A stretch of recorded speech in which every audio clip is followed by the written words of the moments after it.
Salut tout le monde et bienvenue pour cette vidéo où je vais vous apprendre toutes les étapes que vous devez suivre si vous voulez réussir vos premiers stop motion. D'ailleurs, je vous encourage à voir un stop motion que j'ai fait qui s'appelle l'histoire de Noé et ça vous montrera ce qu'on peut faire quand on suit toutes les étapes que je vais vous dire aujourd'hui. Alors tout de suite, la première étape, la préparation et surtout le premier point, le scénario.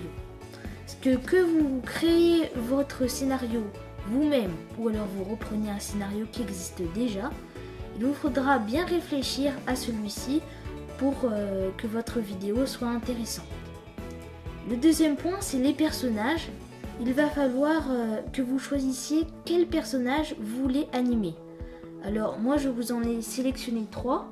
Le premier, c'est le Playmobil. C'est un personnage relativement esthétique qui permet de faire des films relativement beaux. Le deuxième, c'est le Lego qui permet une plus grande liberté des mouvements, notamment pour le pas. C'est son point fort, il est moins esthétique. Le dernier, c'est la pâte à modeler. Alors la pâte à modeler, elle permet une diversité des mouvements et des formes. Mais par contre, ça demande certaines compétences pour maîtriser la pâte à modeler. Une fois que vous aurez choisi vos personnages, il faudra s'intéresser au décor. Alors, il y a les décors extérieurs. Donc, pour la pelouse, moi je vous conseille de prendre de la feutrine verte. Donc, ça ressemble à ça. Ça coûte pas très cher dans les magasins de tissus.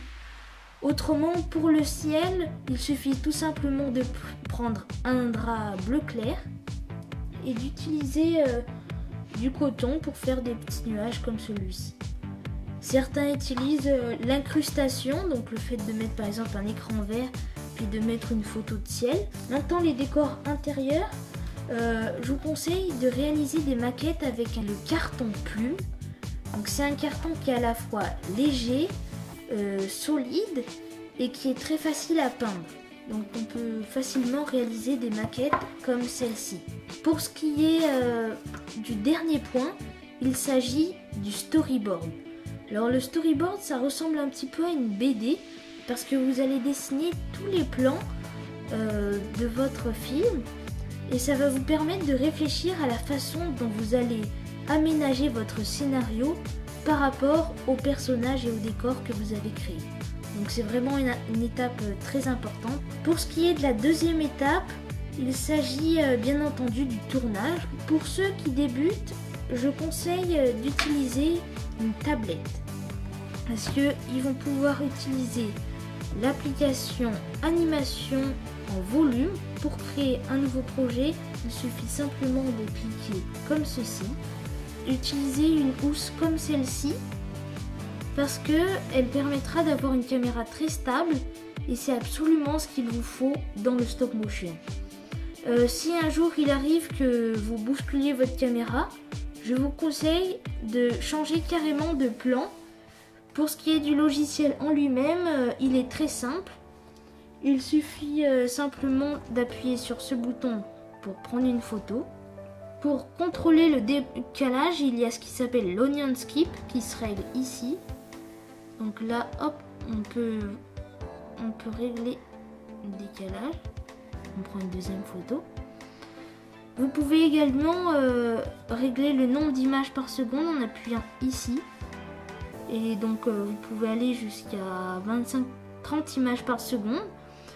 Dans un premier temps, je vous conseille de rester entre 5 et 10. Autrement, vous allez tout simplement vous décourager et ça ne servira à rien. Vous pouvez utiliser une webcam. Alors celle-ci est la Logitech C720. Cette solution est plus onéreuse puisqu'elle va par exemple coûter 70 €. Mais l'avantage, c'est qu'elle vous permettra de la placer plus près des personnages et d'avoir des plans plus précis.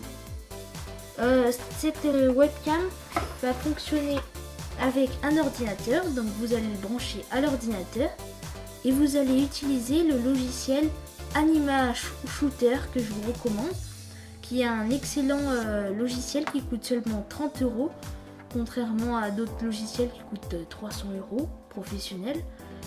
Ce logiciel est en anglais Mais prochainement, je ferai un tutoriel sur ce logiciel.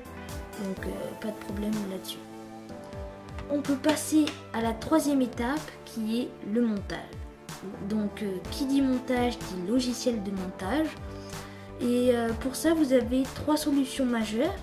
Une solution gratuite avec le logiciel Movie Maker qui est gratuit, assez basique mais assez simple. Après, vous avez les logiciels tout public mais payants, donc entre 60 et 120 € suivant la version que vous choisissez. Et il y a Magix Video Deluxe que j'utilise et Pinnacle Studio. Voilà, après il y a le logiciel professionnel qui est Adobe Pro CC.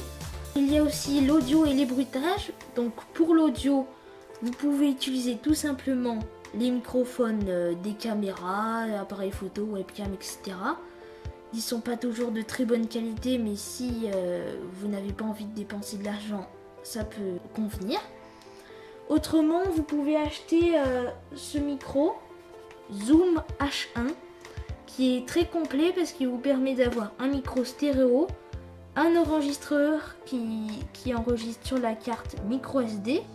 Vous pouvez également brancher des micros en jack, ce qui vous permet par exemple de brancher un micro cravate. Également, vous pouvez le brancher directement à votre PC grâce à la prise mini USB qui se trouve ici.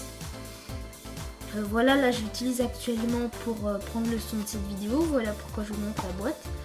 C'est un micro qui coûte quand même 100 €, mais que je trouve assez complet si vous avez envie d'investir un petit peu d'argent. Pour les bruitages, donc vous pouvez utiliser ce micro pour créer les vôtres, ou bien aller sur les sites suivants, donc la Sonothèque, qui est un site en français de très bonne qualité. Malheureusement, il n'y a pas énormément de choix. Donc en complément, vous avez aussi Universal Soundbank. Voilà, c'est tout pour les conseils que je voulais vous donner. J'espère qu'ils vous ont plu. Si c'est le cas, n'hésitez pas à vous abonner, ça me fera vraiment plaisir. Et autrement, je vous dis à la prochaine et regardez la vidéo l'histoire de Noé. Allez, salut!